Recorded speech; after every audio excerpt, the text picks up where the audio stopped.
World health organisation report ప్రకారం 70% మందిలో antibiotic వాడడం అపోహ అన్నది తేలింది. నిజంగా యాంటీబయాటిక్స్ వాడడంలో ఈ అపోహ లేక నిజంగా యాంటీబయాటిక్స్ వాడడం అవసరమా, వాడితే ఏ స్థాయిలో వాడాలి, అవసరానికి మించి యాంటీబయాటిక్స్ వాడితే వచ్చే ప్రమాదం ఏంటి, ఇట్లాంటి విషయాలు చర్చించేందుకు మనతో స్టూడియోలో ఉన్నారు డాక్టర్ శశిధర్ గారు, కన్సల్టెంట్ ఫిజిషియన్, అదేవిధంగా డాక్టర్ సంజయ్ గారు, ఫార్మా సైంటిస్ట్. ముందుగా డాక్టర్ శశిధర్ గారు, యాంటీబయాటిక్స్ అనే ఒక రోగి మీ దగ్గరికి వచ్చినప్పుడు యాంటీబయాటిక్స్ అన్నది వేటికి రాస్తారు, వేటికి రాయకూడదు? యూజువల్గా రొటీన్గా మనకు సీజనల్ వేరియేషన్లో వచ్చే ఫీవర్స్ ఏదైతే కోల్డ్ ఇప్పుడు మనకు ఇప్పుడు నవంబర్, డిసెంబర్, అక్టోబర్ ఎండింగ్ నుంచి నవంబర్, డిసెంబర్, జనవరి ఎండింగ్, ఫెబ్ ఫస్ట్ వీక్ వరకు మనం కామన్గా చూసేది కోల్డ్, జలుబు, దగ్గు ఇట్లాంటివండి. యూజువల్గా upper respiratory tract infection until unless పేషెంట్కి ఫస్ట్ 24 to 48 అవర్స్ వరకు యాంటీబయాటిక్స్ అయితే రిక్వైర్మెంట్ ఉండకపోవచ్చు, ఎందుకంటే దాని అంతలో అయితే కోల్డ్ తగ్గిపోయే అవకాశం ఉంటుంది. అట్లాంటి టైంలో ఫీవర్ వచ్చినప్పుడు పారాసిటమాల్ లాంటి డ్రగ్స్, కోల్డ్కి సిట్రిజన్ సిమ్టమాటిక్ ట్రీట్మెంట్తో, దాంతోపాటు కోల్డ్ ఉన్న వాళ్ళకి ఏంటంటే హైడ్రేషన్ చాలా ఇంపార్టెంట్. మనము వాళ్ళకి కంపల్సరీగా వాటర్ ఎక్కువ తీసుకోవడము అవన్నీ అడ్వైస్ చేయాలి. దాని ద్వారా సిమ్టమాటిక్ రిలీఫ్తోనే మోస్ట్ ఆఫ్ ద టైమ్స్ ఇవన్నీ తగ్గిపోతాయి. కోల్డ్ అనేది ఓన్లీ సెకండరీ ఇన్ఫెక్షన్ అంటాం. ఇప్పుడు ఏదైతే మనకు 2-3 రోజులు దాటినా కానీ కోల్డ్ తగ్గట్లేదు, అప్పుడు ఏంటంటే మనము బ్యాక్టీరియల్ ఇన్ఫెక్షన్ సస్పెక్ట్ చేస్తాం. ఎందుకంటే కోల్డ్ అనేది ఎప్పుడైనా viral infection, most of the times వైరల్తోనే ఉంటుంది. ఇన్ఫెక్షన్ అనేది బ్యాక్టీరియల్ వచ్చినప్పుడే యాంటీబయాటిక్స్ ఇస్తాం. యాంటీబయాటిక్స్ ఇచ్చేదే బ్యాక్టీరియా కోసం. సో అంటిల్ అన్లెస్ ప్రూవెన్ మనము యాంటీబయాటిక్తో ఏమైనా బ్యాక్టీరియల్ ఇన్ఫెక్షన్ ఉంది అని ప్రూవ్ చేసినాకే యాంటీబయాటిక్ ఇస్తే బెటర్. అదొక పద్ధతి. ఇంకోటి ఏంటంటే యూజువల్గా ఫస్ట్ 1 or 2 డేస్లో ఫీవర్ కానీ కోల్డ్ ఎక్కువ అధిక మోతాదులో ఉంటే మనం ఇన్వెస్టిగేషన్స్ అడ్వైస్ చేసినప్పుడు దాంట్లో మనకు డాక్యుమెంటెడ్ ఎవిడెన్స్ వస్తుంది. అంటే వైరల్ కాకుండా స్పెసిఫిక్ బ్యాక్టీరియల్ ఇన్ఫెక్షన్ ఉంది అని అన్నప్పుడు సిమ్టమాటిక్గా పేషెంట్ రిలీఫ్ లేదు అనుకోండి, then we can start on antibiotics after 48 hours if it's not subsiding. Doctor Sanjay గారు, మీరు చాలా డాక్టర్ల ప్రిస్క్రిప్షన్ చాలా దగ్గర నుంచి గమనిస్తూ ఉంటారు. అంటే అవసరం ఉన్నా లేకున్నా చాలామంది డాక్టర్లు యాంటీబయాటిక్స్ రాస్తున్నారు అన్నది, అంటే వరల్డ్ హెల్త్ ఆర్గనైజేషన్ చెప్పిన దాని ప్రకారం, లేదంటే చాలా సర్వేలో కూడా తెలియదు, అది ఎంతవరకు వాస్తవం? ఇది 100% వాస్తవం అండి. అంటే ఒక జలుబు కానీ లేకపోతే ఒక జ్వరం వచ్చినప్పుడు డాక్టర్ దగ్గరికి వెళ్ళినప్పుడు మల్టిపుల్ యాంటీబయాటిక్స్ రాస్తున్నారు. అంటే ఫర్ ఎగ్జాంపుల్ సెఫిక్జామ్ అనేది అది 4th generation సెఫలోస్పోరిన్, సెఫపోడాక్జామ్ కానీ సెఫిక్జామ్ కానీ, దాంతో ఓఫ్లాక్సిన్ అనేది అది కూడా 4th generation. అంటే ఈ విధంగా మల్టిపుల్ యాంటీబయాటిక్స్ రాస్తున్నాడు. అంటే ఎందుకు రాస్తున్నాడు అనేది క్వశ్చన్ మార్క్ మిగిలిపోతుంది. ఏంటంటే డాక్టర్కు మంచి పేరు రావాలని రాస్తున్నాడా, లేదా పేషెంట్కు తొందరగా తగ్గాలని రాస్తున్నాడా? అంటే ఈ విషయంలో డాక్టర్ని అడుగుదాం. సార్, ఎందుకు రాస్తారు మల్టిపుల్ యాంటీబయాటిక్స్ అన్నది? ఏ కేసులో రాయాలి? ఒకవేళ అవసరం లేకుండా మల్టిపుల్ యాంటీబయాటిక్స్ వాడితే వచ్చే ప్రమాదం ఏంటి? అంటే రేషనల్ కాంబినేషన్స్ అని ఉంటాయండి. ఓన్లీ రేషనల్ కాంబినేషన్సే వాడాలి. ఇప్పుడు ఏమంటే ఎమాక్సిలిన్, క్లావెలినేట్, ఇది రేషనల్ కాంబినేషన్, అది వాడచ్చు. కొన్ని ఏంటంటే కొన్ని జనరిక్ కంపెనీస్ ఇర్రేషనల్ కాంబినేషన్స్ కూడా ఉంటాయి, అవి we should not use. First thing, ఇప్పుడు సంజయ్ గారు చెప్పినట్టు యాంటీబయాటిక్ అనేది స్పెసిఫిక్గా డాక్యుమెంటెడ్ ఎవిడెన్స్ ఆఫ్ ఇన్ఫెక్షన్ ఉన్నప్పుడు, పేషెంట్ రొటీన్ సిమ్టమాటిక్ మేనేజ్మెంట్తో వాళ్ళకి రిలీఫ్ లేనప్పుడు we can start an antibiotic if provided వాళ్ళకి ఇంకా ఫీవర్ తగ్గట్లేదు, హై గ్రేడ్ ఫీవర్స్ వస్తున్నాయి, ఈవెన్ మనకి బ్లడ్ కల్చర్ ఇట్లాంటివి చేస్తాం యూజువల్గా. అది బ్లడ్ కల్చర్ రిపోర్ట్ రావడానికి యూజువల్ 48 to 72 hours పడుతుంది. ఆ కల్చర్ రిపోర్ట్లో మనకి స్పెసిఫిక్గా యాంటీబయాటిక్ మన ఒక బ్యాక్టీరియా గ్రోన్ ఉంది, దాని మీద ఏమేమి యాంటీబయాటిక్స్ పనిచేస్తున్నాయని డీటెయిల్డ్ రిపోర్ట్ వస్తుంది. ఆ డీటెయిల్డ్ రిపోర్ట్లో కూడా హౌ వి సెలెక్ట్ ఈస్, ఒక చిన్న ఓరల్గా ట్యాబ్లెట్ నోటి ద్వారా ఇచ్చే మందుల ద్వారా తగ్గిపోయేది ఉంటే మనం బేసిక్ యాంటీబయాటిక్తోనే స్టార్ట్ చేస్తాం. ఎందుకంటే మనకు దాంట్లో డీటెయిల్గా ఇస్తారు, పలానా బ్యాక్టీరియా ఉంది, పలానా ఒక 10-15 రకాల మందులన్నీ టెస్ట్ చేసి, అంటే దాంట్లో లోయెస్ట్ యాంటీబయాటిక్ నుంచి హైయెస్ట్ యాంటీబయాటిక్ వరకు టెస్ట్ చేస్తారు. సో బేసిక్ యాంటీబయాటిక్తో తగ్గిపోతుంది అంటే మనం బేసిక్ యాంటీబయాటికే ఇస్తాం. కొన్నిసార్లు ఏమవుతుందంటే ఆల్రెడీ పేషెంట్ వాళ్ళ ఊర్లో ఎక్కువ ఈ ప్రాబ్లమ్స్ ఎవరికి వస్తాయంటే పెరిఫెరీలో ఊర్లలో ఉండే పేషెంట్లకు వస్తాయి అనమాట. వాళ్ళకి ఏంటంటే ఆల్రెడీ ఫస్ట్ ఇనిషియల్గా ఊర్లో ప్రాబ్లం వచ్చినప్పుడు ఇప్పుడు లోకల్లో మందులు వాడడం, ఆర్ఎంపీ దగ్గర వాడడం, లేదా వాళ్ళంతా వాళ్ళు వెళ్ళి మెడికల్ షాప్లో వాడడం ఉంటుంది. వాళ్ళు 1 or 2 days ఒక కోర్స్, ఒక యాంటీబయాటిక్ 5 days వాడాలనుకోండి, ఫస్ట్ వెళ్తారు, ఒక 2 ట్యాబ్లెట్లు కొనుక్కుంటారు, ఇవాళ ఒకటి రేపు ఒకటి వేసుకుంటారు, కొంచెం రిలీఫ్ వచ్చగానే ఆపేస్తారు. అప్పుడు ఏమవుతుందంటే నెక్స్ట్ టైం వాళ్ళకి మళ్ళీ ఆ ఇన్ఫెక్షన్ వచ్చినప్పుడు ఈ యాంటీబయాటిక్ పని చేయకపోవచ్చు. అది మనకు ఎలా తెలుస్తుంది అంటే మనం ఏదైతే బ్యాక్టీరియల్ కల్చర్స్ అవి చేస్తామో వాటిల్లో ఇప్పుడు ఆల్రెడీ మల్టిపుల్ యాంటీబయాటిక్స్ వాడేసి అది కూడా ఇంప్రాపర్ డోసేజ్ వాడిన వాళ్ళలో ఈ రెసిస్టెన్స్ ఎక్కువ చూస్తాం. రెసిస్టెన్స్ ఉన్న యాంటీబయాటిక్ మనం మళ్ళీ వాడలేం. ఈవెన్ అది మనకు తక్కువ కాస్ట్ అయినా, మనకు ట్యాబ్లెట్ ఫామ్లో ఉన్నా, అది వాళ్ళకి రెసిస్టెన్స్ ఉన్నప్పుడు we can't take a chance. Sanjay గారు, అంటే వచ్చినప్పుడు చాలామంది ఇందాక డాక్టర్ గారు అన్నారు, పేషెంట్స్ వాళ్ళు వెళ్ళిన తర్వాత ఒకసారి రాయించిన తర్వాత రెండోసారి డాక్టర్ దగ్గరికి వెళ్ళడం ఎందుకు, మనకు తెలిసిందే కదా గతంలో ఈ జబ్బు వచ్చినప్పుడు ఈ మందు వాడుంటుంది కాబట్టి మళ్ళీ అదే వాడుతాను. అట్లాంటి పరిస్థితులు ఎంతమంది మీరు ఫేస్ చేసి ఉంటారు? అంటే ఫార్మసిస్ట్గా, ఒక మెడికల్ షాప్గా, మీరు సైంటిస్ట్ ఆఫ్ కోర్స్, అంటే అట్లాంటి పరిస్థితి ఎంతవరకు ఉంటుంది షాప్లో? అంటే అది వాస్తవమే. ఇప్పుడు పేషెంట్ అంటే దాన్ని ఏంటంటే ప్రిస్క్రిప్షన్ రిఫిల్లింగ్ అంటారు. అంటే ఒకసారి డాక్టర్ దగ్గరికి వెళ్ళిన తర్వాత మళ్ళీ సేమ్ అదే జ్వరం కదా, అదే హెడేక్ కదా అని చెప్పేసి ఫార్మసీకి వెళ్ళి మెడిసిన్స్, సేమ్ మెడిసిన్స్ తీసుకుంటారు. కానీ యాక్చువల్గా ఏంటంటే అలా ఇవ్వకూడదు. ఫస్ట్ ఆఫ్ ఆల్ ఏంటంటే ఈ కోర్స్ ఎంత కోర్స్ ఉంది, 12 days course, maximum 12 days course ఉంటుంది ఒక ఇన్ఫెక్షన్కు. ఒక మలేరియా కానీ అలాంటి వేరే థ్రోట్ ఇన్ఫెక్షన్ ఒక 12 days, 10 days, 1 week అట్లా కోర్స్ ఉంటుంది. ఆ కోర్స్ కంప్లీట్ అయిపోయిన తర్వాత ఆ ప్రిస్క్రిప్షన్ ఏంటంటే ఎక్స్పైర్ అయినట్టు, దానికి వాల్యూ లేదు. ఆ ఫార్మసీలో ఇచ్చే వాళ్ళు కూడా దాన్ని రిజెక్ట్ చేయాలి ఆ ప్రిస్క్రిప్షన్. తర్వాత ఇంకేంటంటే మన శశిధర్ గారు చెప్పినట్టు ఏదో ఊళ్ళల్లో ఇప్పుడు సిటీలో రాయటం లేదు కానీ ప్రిస్క్రిప్షన్స్ ఊళ్ళల్లో సమ్ యాంటీబయాటిక్స్ మల్టిపుల్ ఆర్ఎంపీలు రాస్తున్నారు అనేది మన శశిధర్ గారు చెప్తున్నారు. అంటే సిటీలో రాయట్లేదని చెప్తున్నారు. అంటే వాస్తవానికి నేను ఇక్కడ చూపెడతాను. ఒక డాక్టరు, ఆయన ఎండి జనరల్ మెడిసిన్, తర్వాత ఫిజిషియన్ కమ్ కార్డియాలజిస్ట్, ఆ డాక్టర్ ఒక ప్రిస్క్రిప్షన్ రాశాడు. ఒక పేషెంట్ వెళ్తే ఆ ప్రిస్క్రిప్షన్ రాశారు. ఇందులో మనం అబ్జర్వ్ చేసిన విషయం ఏంటంటే ఓన్లీ పేషెంట్ నేమ్ ఉంది, పేషెంట్ ఏజ్ ఎంతో ఇండికేట్ చేయలేదు. పేషెంట్ ఏజెంట్ బట్టి కూడా మనం ట్రీట్మెంట్ ఇవ్వాలి. ఇవన్నీ ఎథిక్స్, అంటే medical council of India ethics. తర్వాత నెక్స్ట్ ఏంటంటే మేలా ఫిమేలా అన్నది కూడా ఇండికేట్ చేయలేదు. మేల్ ఫిమేల్ అనేది ఉంటుంది ఆ ప్రిస్క్రిప్షన్లో, ఓన్లీ పేరు రాసిండు. ఓకే. తర్వాత నెక్స్ట్ ఆ పేషెంట్ హిస్టరీ ఉంటుంది. అంటే పేషెంట్కి ఇంతమంది ఏమైనా డ్రగ్ ఎలర్జీ ఉందా, లేకపోతే పేషెంట్కి ఏమైంది, అసలు థ్రోట్ ఇన్ఫెక్షనా, ఫీవరా, కోల్డా, అప్పర్ రెస్పిరేటరీ ట్రాక్ట్ ఇన్ఫెక్షనా, లోయర్ రెస్పిరేటరీ ట్రాక్ట్ ఇన్ఫెక్షనా, యూరినరీ ట్రాక్ట్ ఇన్ఫెక్షనా, ఇట్లా ఉంటుంది. ఆ హిస్టరీ రాయాలి. సిమ్టమ్స్ ఏమేమి ఉన్నాయి, సైన్స్ ఏమున్నాయి అవి రాయాలి. దీనిలో ఏది లేదు, ఏది ఇండికేట్ చేయాలి. అంటే నేను జనరల్గా ఒక ఎగ్జాంపుల్ చెప్తున్నా మీకు. సో దీనిలో ఆ డాక్టర్ గారు ఏం చేశారంటే మహాసెఫ్ ప్లస్ అని రాశాడు. ఫస్ట్ మహాసెఫ్ ప్లస్ అని రాసేసి అది తీసేసి కొట్టేసి తర్వాత టాక్సిమ్ ఓఎఫ్ అని రాశాడు. టాక్సిమ్ ఓఎఫ్ అంటే ఇది సుపీరియర్ యాంటీబయాటిక్ అండి. ఒక జలుబు వస్తే టాక్సిమ్ ఓఎఫ్ అని రాస్తే దీనిలో రెండు కాంబినేషన్స్ ఉంటాయి మాలిక్యూల్స్. ఒకటేమో సెఫిక్జైమ్ ఉంటుంది 200 mg, తర్వాత ఓఫ్లాక్సిన్ 200 mg అనేది. ఇక్కడ డాక్టర్ సంజయ్ గారు, అంటే మనం డాక్టర్ ప్రిస్క్రిప్షన్ రాస్తున్నాడు, చూడాల్సింది డాక్టర్. ఆ పేషెంట్ పరిస్థితి అనేది ఒక ఆర్ఎంపీఓ లేకుంటే ఒక మామూలు డాక్టర్, ఎంబీబీఎస్ డాక్టర్ రాసిందని దీన్ని క్వశ్చన్ చేయగలం. కానీ ఒక కార్డియాలజిస్టు లేదంటే ఒక జనరల్ ఫిజిషియన్, ఎండి, డిఎన్బి లాంటి డాక్టర్లు రాసిన ప్రిస్క్రిప్షన్ని మనం అనడానికి లేదు. పేషెంట్ పరిస్థితి, కండిషన్ బట్టి డాక్టర్లు ఈ మధ్య రాస్తున్నారు.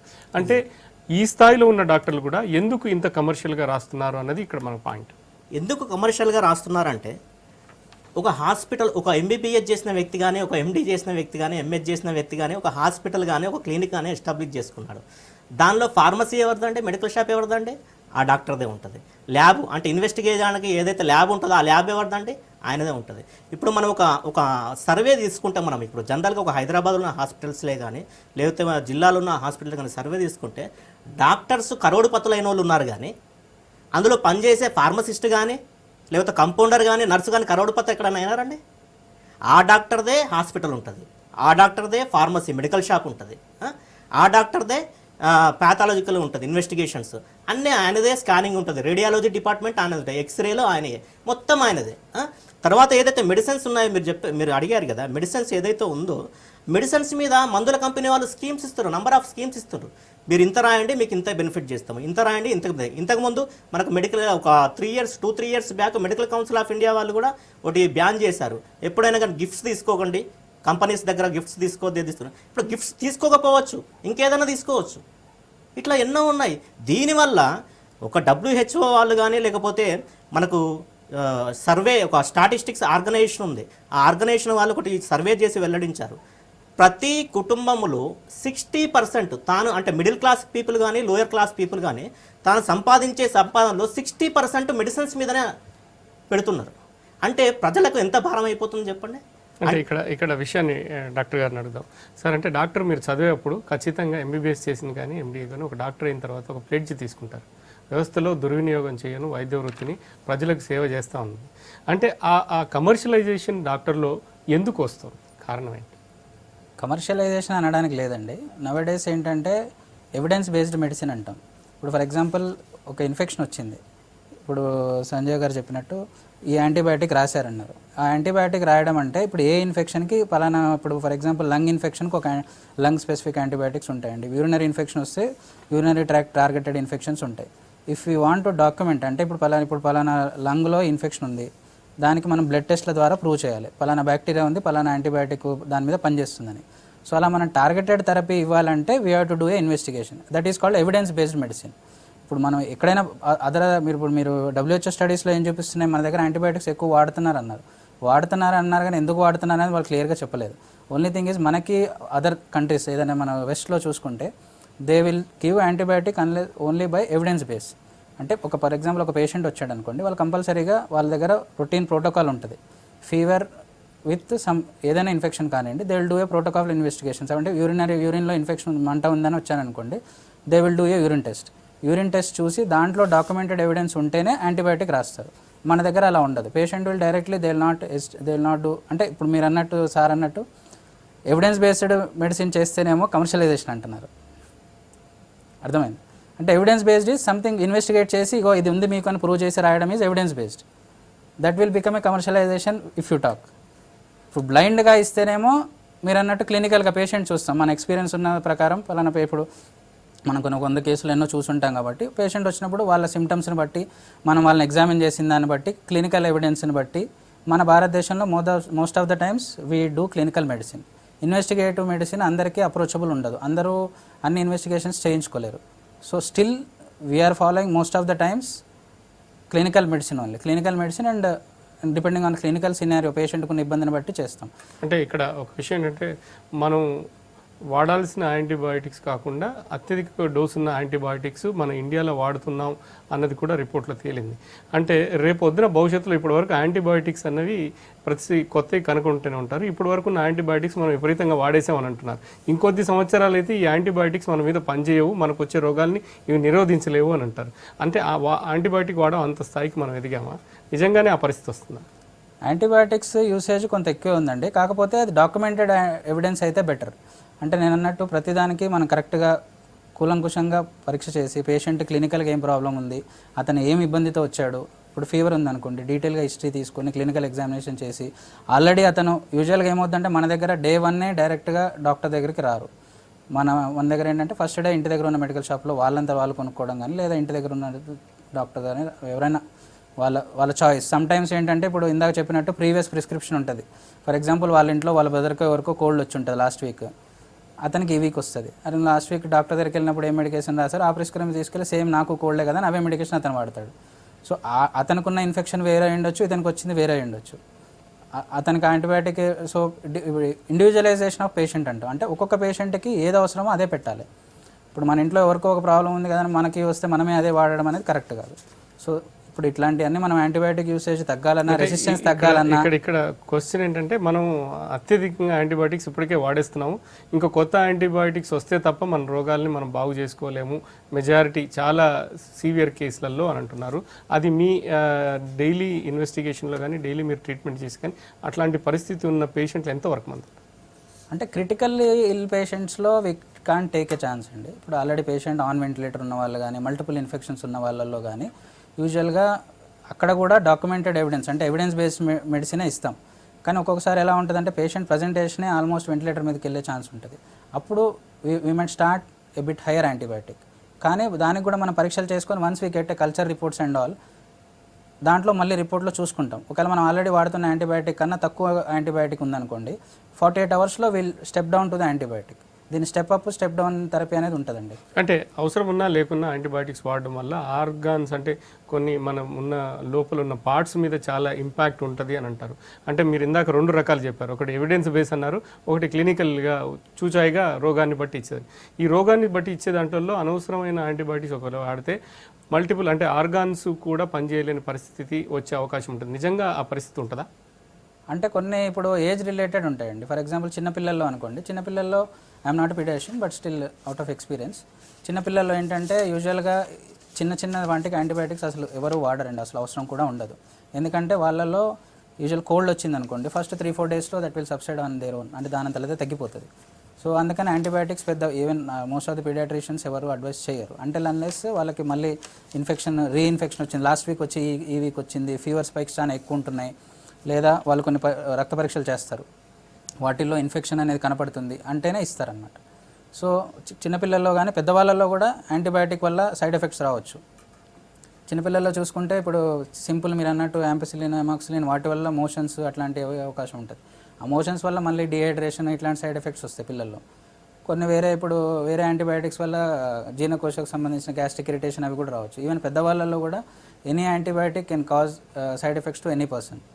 సో దానివల్ల మనకు పెద్దవాళ్ళలో కూడా ర్యాష్ రావడం కానీ, కొందరికి రేర్ కేసెస్లో స్టీవెన్ జాన్సన్ సిండ్రోమ్ అని వాళ్ళలో ఏంటంటే ఆ డ్రగ్ రియాక్షన్ వల్ల మొత్తం బాడీలో ఉన్న స్కిన్ అంతా ఇన్వాల్వ్ అయిపోయి కొన్నిసార్లు more than 30% of body involve అయితే టాక్సిక్ ఎపిడెర్మల్ నెక్రోసిస్ అని ఆల్మోస్ట్ వాళ్ళు ఇఫ్ యాంటీబయాటిక్ వల్ల అంటే సైడ్ ఎఫెక్ట్ వస్తే రేర్ కేసెస్ అవి, ఇట్స్ నాట్ సో కామన్, అట్లా వెళ్ళి ప్రాణాంతక ఆల్మోస్ట్ లైఫ్ థ్రెటనింగ్ కాంప్లికేషన్స్ కూడా వస్తాయి కొందరిలో. సంజయ్ గారు, అంటే మీరు చూస్తుంటారు డాక్టర్ ప్రిస్క్రిప్షన్ వచ్చినప్పుడు గ్రామీణ ప్రాంతాల్లో వచ్చినప్పుడు ఏదైనా ప్రాబ్లం వచ్చినప్పుడు గ్రామీణ ప్రాంతాల్లో చూపించుకుంటారు, అక్కడ తక్కువ కానప్పుడు super speciality hospital speciality doctor దగ్గరికి వస్తారు. వచ్చినప్పుడు అదే మందు నేను రాస్తే మళ్ళీ పోతుందేమో, లేకుంటే ఇంకొక కొత్త యాంటీబయాటిక్ రాస్తామేమో, ఇట్లాంటి పరిస్థితి ఉందా? పేషెంట్ల బిహేవియర్ ఎట్లా ఉంటుంది? పేషెంట్ల బిహేవియర్ అనేది ఇక్కడ ఇప్పుడు డాక్టర్ అనేది ట్రీట్మెంట్ చేసే అవసరం, డాక్టర్ అనే వ్యక్తి ట్రీట్మెంట్ చేయాలి. పేషెంట్ బిహేవియర్ అంటే ఇప్పుడు మనం పల్లెటూరు స్థాయి నుంచి పట్టణ స్థాయికి వచ్చినప్పుడు డాక్టర్ ఏదైతే చెప్తాడో అదే వేదం ఉంటుంది. అంటే పల్లెటూరు స్థాయిలో నాకు యాంటీబయాటిక్ ఇది ఎందుకు రాయలేదు, అది ఎందుకు రాయలేదు అని అడగొచ్చు, కానీ ఈ ట్రీట్మెంట్ ఈ విధంగా ఎందుకు చేయలేదు అడగచ్చు. కానీ పట్టణ స్థాయిలో ఇప్పుడు మన హైదరాబాద్ సిటీ స్థాయిలో ఆ విధంగా ఉండదు.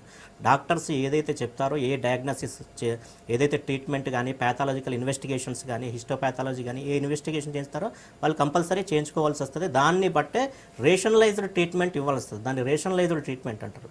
తర్వాత మనకు WHO కూడా చెప్తుంది, వరల్డ్ హెల్త్ అసెంబ్లీ 1994 10th మేలో వాళ్ళు మీటింగ్ పెట్టారు, వరల్డ్ హెల్త్ అసెంబ్లీ మీటింగ్ పెట్టారు. ఎప్పుడైనా కానీ రేషనలైజ్డ్ స్ట్రాటజీ మెయింటైన్ చేయాలి హెల్త్ కెరీర్లో. రేషనలైజ్డ్ ట్రీట్మెంట్ కానీ, లేకపోతే రేషనలైజ్డ్ డ్రగ్ డిస్పెన్సింగ్ కానీ, అదేమన్నా రేషనలైజ్డ్ ట్రీట్మెంట్ అంటే ఎవరు చేస్తారండి? డాక్టర్సే కదా చేసేవాళ్ళు. రేషనలైజ్డ్ ట్రీట్మెంట్ అంటే rationalised treatment is nothing but the dispensing, అది ప్రాపర్ డయాగ్నోసిస్. అసలు రోగం ఏంటో తెలిస్తే మంది ఆటోమేటిక్ ఇవ్వచ్చు. అక్కడ రోగం లేకుండానే ఇష్టం వచ్చినట్టు మంది. అంటే ఇక్కడ ఒక విషయం వస్తుంది, పేషెంట్కి ఇవాళ వచ్చిన దాంట్లో ఓపిక ఉండలేకపోతుంది, రోగం ఏముంది అని రోగి చెప్పే పరిస్థితి డాక్టర్ వినలేని పరిస్థితి ఉంది. మొత్తంగా ఈ పరిస్థితి నిజంగా అట్లా ఉందా?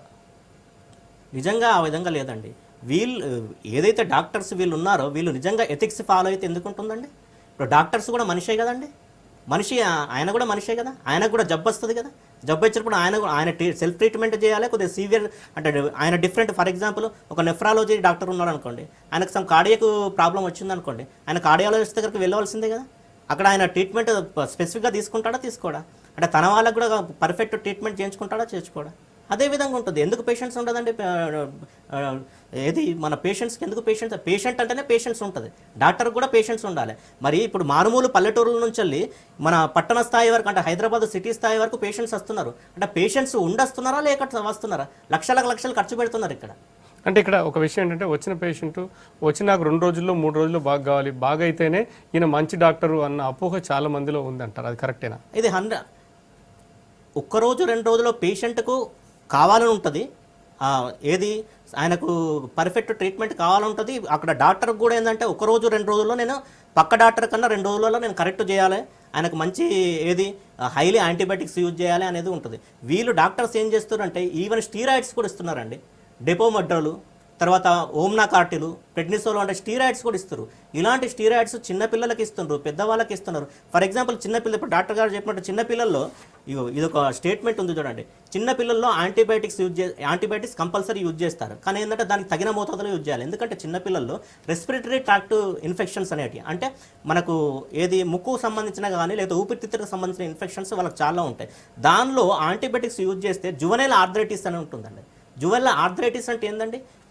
ఎముక విరిగిపోవడం, అంటే ఎముక పలచబడిపోవడం, అంటే ఇలాంటివి వస్తున్నాయి. అంటే ఇప్పుడు WHO వాళ్ళు కానీ లేకపోతే మన భారతదేశం WHO వాళ్ళు మొన్న 2014-15లో వాళ్ళు ఒక సర్వే చేస్తారు. సర్వే చేస్తే థాయిలాండ్లో కానీ లేకపోతే అమెరికాలో కానీ లేకపోతే యూరోప్లో కానీ అంతటా వాళ్ళు దాదాపు సంవత్సరానికి ఒక 30,000 నుంచి 40,000 మంది ఈ యాంటీబయాటిక్స్ యూసేజ్ వల్ల సైడ్ ఎఫెక్ట్ వల్ల చనిపోతున్నారు. దీనివల్ల నంబర్ ఆఫ్ సైడ్ ఎఫెక్ట్స్ ఉన్నాయండి. కిడ్నీ మీద పనిచేస్తుంది, రేనల్ ఫెయిల్యూర్ అయిపోతుంది, తర్వాత హెపాటిక్ అంటే లివర్ ఖరాబ్ అయిపోతుంది, అన్ని ఆర్గన్స్ అన్ని దెబ్బతినిపోతున్నాయి. ఇక మనిషి లైఫ్ స్పాన్ ఇంతకుముందు ఇప్పటివరకు 60 ఇయర్స్ ఉండే, ఇప్పుడు 60 ఇయర్స్ కూడా ఉండట్లేదు, చనిపోవడమే. తర్వాత శాస్త్రవేత్తలు కూడా ఈ మధ్యనే ఒక మీటింగ్, వాళ్ళు ఒక కాన్ఫరెన్స్ కండక్ట్ చేశారు. 1928వ సంవత్సరంలో అలెగ్జాండర్ ఫ్లెమింగ్ పెన్సిలిన్ కనుక్కున్నాడు. అప్పటి నుంచి దాదాపు 1980 సంవత్సరం వరకు 116 యాంటీబయాటిక్స్ కనుక్కున్నారండి, మాలిక్యూల్స్, కొత్త మాలిక్యూల్స్. అంటే first generation, second generation, third generation, fourth generation. అంటే first generation, second generation, third generation అంటే ఫస్ట్ జనరేషన్ పనిచేయకపోతే సెకండ్ జనరేషన్, సెకండ్ జనరేషన్ పనిచేయకపోతే థర్డ్ జనరేషన్, థర్డ్ జనరేషన్ పనిచేయకపోతే ఫోర్త్ జనరేషన్. అంటే ఇప్పుడు ఫోర్త్ జనరేషన్ మనం సెఫలోస్పెరిన్స్ కానీ ఫ్లోరోకినోల్స్ కానీ అంటే ఇలాంటి యాంటీబయాటిక్స్ యూజ్ చేస్తున్నాము. ఇప్పుడు వీటికి కూడా తగ్గకపోతే మేము ఎలా రీసెర్చ్ చేయాలి? మేము ఒక మాలిక్యూల్, ఒక టాబ్లెట్ కనబెట్టడానికి 20 నుంచి 30 సంవత్సరాలు పడుతుందండి. ఫార్మా శాస్త్రం మాకు 20 నుంచి 30 సంవత్సరాలు పడుతుంది. అది ఎనిమల్స్ మీద ట్రయల్స్ చేయాలి, హ్యూమన్ బీయింగ్స్ మీద ట్రయల్స్ చేయాలి, ఇవంతా చేసిన తర్వాత మార్కెట్కి వస్తుంది. మార్కెట్కి వచ్చిన తర్వాత కూడా మార్కెట్లో ఆ టాబ్లెట్ పడకపోతే మళ్ళీ దాని పోస్ట్ మార్కెటింగ్ సర్విలెన్స్ అంటుంది, అంటే ఫేజ్ 4 క్లినికల్ ట్రయల్స్, దాని మీద కూడా రీసెర్చ్ చేయవలసి వస్తుంది. అంటే ఇంత చేసినా కూడా యాంటీబయాటిక్ విచ్చవలుగా యూజ్ చేస్తే ఏమవుతుంది చెప్పండి డాక్టర్ గారు? అంటే ఒక డాక్టర్ రాసింది అది కరెక్ట్ అవసరం ఉన్నా ఆయన లేకున్నా ఆయన పెద్ద యాంటీబయాటిక్ రాశాడు అన్నది దాన్ని మానిటరింగ్ చేయాల్సింది ఇంకొక డాక్టరే. అంటే మొత్తానికి మానిటరింగ్ మెకానిజం లేకపోవడం వల్లే విచ్చలవిడి యాంటీబయాటిక్స్ వాడకం పెరిగిపోతుంది అన్నది, దాన్ని మీరు అంగీకరిస్తారు? ఒకటి ఫస్ట్ థింగ్ ఏంటంటే, ఇప్పుడు సార్ అన్నట్టు, ఇప్పుడు ఫర్ ఎగ్జాంపుల్ ఒక పేషెంట్ ఆల్రెడీ ఇంకో డాక్టర్ గారి దగ్గర చూపించుకొని మన దగ్గరికి వచ్చాడు అనుకోండి, ఆయన ఆల్రెడీ ఒక కోర్స్ ఆఫ్ యాంటీబయాటిక్ మీద ఉన్నప్పుడు until unless required will not change antibiotic అండి. ఇప్పుడు 2 రోజులు అక్కడ వాడాడు, 3వ రోజు నా దగ్గరికి వచ్చాడు, సేమ్ అదే ఇన్ఫెక్షన్ ఉంది, పేషెంట్ సిమ్టమ్స్ ఆ రోజు ఎలా ఉన్నాయి, ఈ రోజు ఎలా ఉన్నాయి, మళ్ళీ మేము అడిగి తెలుసుకుంటాం, పేషెంట్ మళ్ళీ ఎగ్జామిన్ చేస్తాం. ఇప్పుడు ఆల్రెడీ పెట్టిన యాంటీబయాటిక్ కోర్స్ అయిపోకుండా will not change antibiotic unless అంటే అది ఆయనకు రెసిస్టెన్స్ అని ప్రూవ్ అయితే తప్ప. అది ట్రీట్మెంట్ ప్రాక్టీస్లో భాగంగా అనుకున్నాం. అంటే డాక్టర్లు రాసే మందుల మీద వెస్ట్రన్ కంట్రీస్ లాగా ఉన్న దానిలో ఒకవేళ డాక్టర్ రాస్తే మన దేశంలో ఆ పరిస్థితి లేదు, డాక్టర్ మీద కేసు వేయడమో లేకుంటే ఇంకో పరిస్థితి అని, అనవసరంగా నాకు ఈ మెడిసిన్ రాశాడు అన్నది ఆయన ప్రాబ్లం వచ్చిన తర్వాత దాన్ని రాశాడు తప్పు అన్నది మానిటరింగ్ మెకానిజం మన దగ్గర లేదంటారు, అది కరెక్టేనా? అట్లేం లేదండి. మానిటరింగ్ మెకానిజం నవడేస్ ఇప్పుడు రీసెంట్గా ఎంసీఏ గైడ్లైన్స్ ప్రకారము కంపల్సరీ ఎవ్రీ ప్రిస్క్రిప్షన్ మానిటరింగ్ ఉంటుంది. ఈవెన్ మీరు పెద్ద హాస్పిటల్లో తీసుకుంటే every prescription and prescription monitoring ఉంటే ఇది ఈ విధంగా ఎందుకు జరుగుతుందంటే, ప్రిస్క్రిప్షన్ మానిటరింగ్ ఉంటే ఈ డాక్టర్ డిగ్రీ క్యాన్సిల్ చేయాలి కదండి. మెడికల్ కౌన్సిల్ ఆఫ్ ఇండియా ప్రకారం, లేకపోతే స్టేట్ మెడికల్ కౌన్సిల్ అయినా సెంట్రల్ మెడికల్ కౌన్సిల్ అయినా మెడికల్ కౌన్సిల్ ఆఫ్ ఇండియా ఇది ఏంటండి, ఇది ఒక ప్రిస్క్రిప్షనా అండి? ఎవరైనా ఏబిసిడీలు రాని వాళ్ళు కూడా ఈ ప్రిస్క్రిప్షన్ రాయగలుగుతారు. దీనిలో చూడండి, ఫెబ్రెక్స్ ప్లస్ అనేది ఏంటంటే పారాసిటమాల్ ఉంటుంది, సిపిఎం ఉంది. పారాసిటమాల్ అంటే అది పెయిన్ కిల్లర్ కానీ, లేకపోతే మనకు జ్వరం తగ్గించడానికి కానీ, లేకపోతే ఇన్ఫ్లమేషన్ తగ్గించడం, analgesic, antibiotic, anti inflammatory. Next immediately మళ్ళీ మెఫ్టాల్ రాసింది. మెఫ్టాల్ అంటే ఏంది? పారాసిటమాల్ అంటే అది కూడా సేమ్ పనిచేస్తుంది, మెఫెనమిక్ యాసిడ్. అంటే ఫార్ములా చేంజ్ కావచ్చు, మాలిక్యూల్ చేంజ్ కావచ్చు, చేసే పని అయితే ఒకటే కదా. ఇవి రెండు రావాల్సిన అవసరం ఏముందండి? మరి దీని ప్రిస్క్రిప్షన్ ఏమన్నానంటే, ఈయన ఒక కార్డియాలజిస్ట్, ఈయన ఒక ఫిజిషియన్. తర్వాత టాక్సిమ్, ఇప్పుడు మహాసెఫ్ ప్లస్ అనే ట్యాబ్లెట్ రాసేసి, మహాసెఫ్ ప్లస్ అనే ట్యాబ్లెట్ వాల్యూ వచ్చేసి 100 రూపాయలు, దాని 10 గోళీల విలువ 100 రూపాయలు. అది కొట్టేసి టాక్సిమ్ పోయి పెట్టవలసిన అవసరం ఏముందండి? దాని విలువ ఎంత? 200 రూపాయలు. అంటే ఇక్కడ ప్రాఫిట్ వస్తున్నట్టే కదా. అట్లా కదండి. ఇంకో విషయం అండి, ఇదేంటండి, ఫస్ట్ పేషెంట్ వెళ్ళినప్పుడే ఆయన ట్రీట్మెంట్ ఇంత హైలీ యాంటీబయాటిక్స్, మల్టిపుల్ యాంటీబయాటిక్స్ పెట్టాడు. మరి కింద అడ్వైజ్ అని చూడండి, కింద అడ్వైజ్ అని మళ్ళీ సిబిపి రాశాడు, కంప్లీట్ బ్లడ్ పిక్చర్ రాశాడు. ఎంపీ అంటే మలేరియా పారాసైట్ టెస్ట్, అంటే మలేరియా ఉందా లేదని. తర్వాత వైరల్ టెస్ట్ అంటే టైఫాయిడ్కి. మళ్ళీ ఇవన్నీ రాయవలసిన అవసరం ఏముంది? ఇప్పుడు డాక్టర్ గారు, మన శశిధర్ గారు చెప్పినట్టు కరెక్టే. ఇప్పుడు ఫస్ట్ ట్రీట్మెంట్ చేయాలి, ఫస్ట్ డయాగ్నోసిస్ చేయాలి, డయాగ్నోసిస్ చేసిన తర్వాత మనము రాయాలి. ఈ లోపల సిమ్టమాటిక్ ట్రీట్మెంట్ను తగ్గించడానికి ఏదన్నా చేయొచ్చున్నాడు. అది ఇన్ పేషెంట్కి అయితే పాసిబిలిటీ, కానీ ఇక్కడ అవుట్ పేషెంట్, ఇది ఓపీ అంటే ఆయన ఇవాళ ఉండే రాయించుకొని ఇమీడియట్గా వెళ్ళిపోతాడు. మళ్ళీ ఇది ఎన్ని రోజుల కోర్సు అంటే 5 days కోర్సు రాస్తాడు. 5 days అంటే 10 రోజుల కోర్సు. 10 రోజుల కోర్సు రావాల్సిన అవసరం ఏముందండి ఈ డాక్టర్ గారు? అంటే దీనివల్ల ఎంత దెబ్బతింటుందండి? ప్రజలు మొత్తం లైఫ్ స్పాన్ తగ్గిపోతుంది. సో ఏంటంటే దీని గురించి ప్రభుత్వం ఇమీడియట్లీ చర్య తీసుకోవాలండి వీటి మీద. రైట్ అండి, థ్యాంక్ యూ సంజయ్ గారు, అది థ్యాంక్ యూ శశిధర్ గారు. మొత్తానికి యాంటీబయాటిక్స్ వాడకం అన్నది ఇటు పేషెంట్లో కానీ అటు డాక్టర్ విషయంలో కూడా అవగాహన పెరగాల్సిన అవసరం ఉంది. రెండోది, యాంటీబయాటిక్స్ మితిమీరి వాడడం వల్ల వచ్చే ప్రమాదాలు కూడా అందరూ తెలుసుకోవాలి. ఇది డాక్టర్ల బాధ్యత కూడా, అదేవిధంగా ప్రభుత్వం బాధ్యత కూడా. వీటి మీద చర్య తీసుకోవాల్సిన అవసరం ఉంది. ఇది 5 PM discussion. Keep watching V6 news as it is.